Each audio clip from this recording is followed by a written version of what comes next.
Well, Home Secretary James Cleverly will say today the West needs to help developing countries improve their economies to stop those folk leaving. More details on that from his senior colleague, Minister of State for Illegal Migration, Michael Tomlinson, who joins me now. I appreciate the Home Secretary will be laying this out in a little more detail, but what exactly are we going to hear? What are the main tenets of his ideas? Good morning. Nick, thank you and good morning. This is an incredibly important moment. You are absolutely right. There is a lot that we are doing on the border of France, on the border of the United Kingdom. I was there 9-10 days ago myself, but this is a global issue. This is, in my opinion, the global issue of our time. There are over 110 million people who are on the move. The Home Secretary is absolutely right.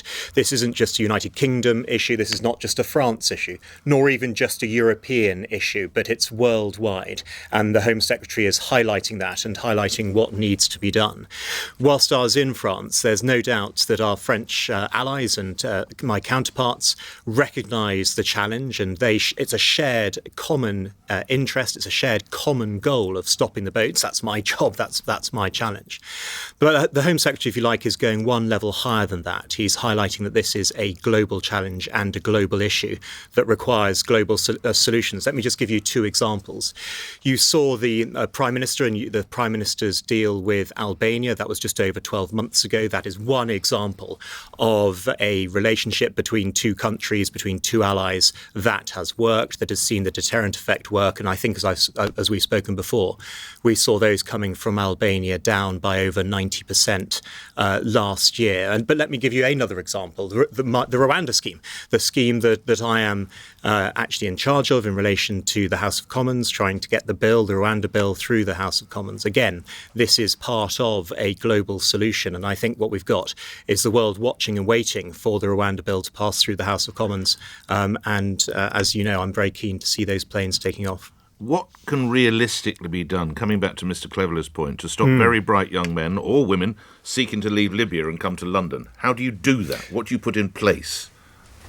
Well, I think your point about very bright young men or very bright young women, it doesn't matter. The point is that if they are leaving their country, whether it's Libya or wherever it happens to be, that means there is, if you like, a brain drain. Yes, that indeed. means that. So what do we do to persuade them that their future, that the prosperous lives could be had in Libya? Well, there needs to be more support put in place. There needs to be more support put in place in situ and in the neighbouring regions. Where it gets particularly difficult is where, for example, there is conflict and where there is a war. That's where it gets particularly difficult. But that's where there needs to be more support in the region to stop people coming across, making the perilous journeys, not just across from Africa, not just across the Mediterranean, will require funds, but all the way across here. So we would send funds to Libya and Somalia and countries like that so they can develop. That's actively being reviewed.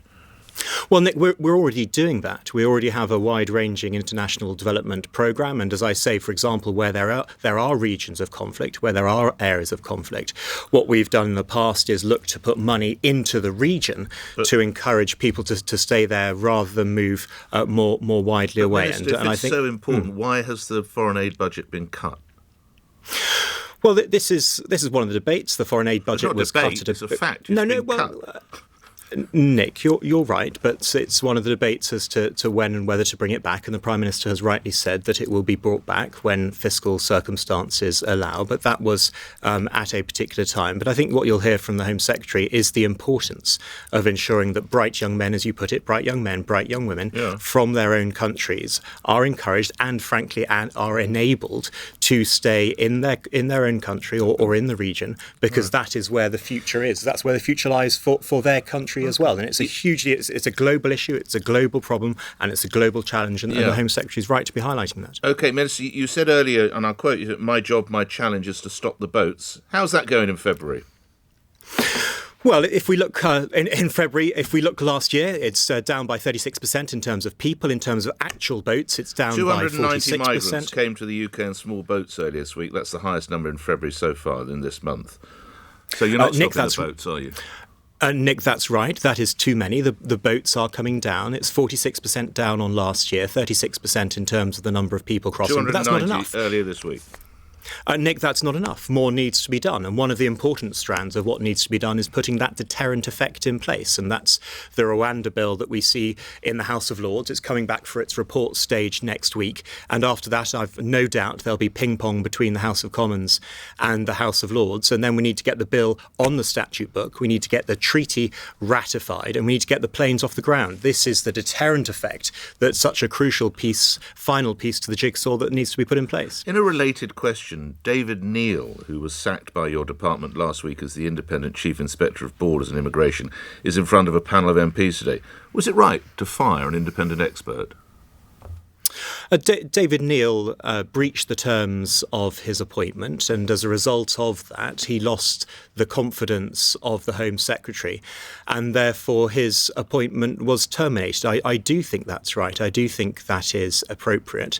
The terms of his appointment were clear, and he knew them, the Home Secretary knew them, and he breached those terms, and that's why his appointment was terminated. Nick, when you lose the confidence of the Home Secretary, when you breach the terms of your appointment, I think it's right, and it's right for the Home Secretary to respond in the way that he has done. What happens if the Home Secretary loses the confidence of the people? We don't have such a recall, do we?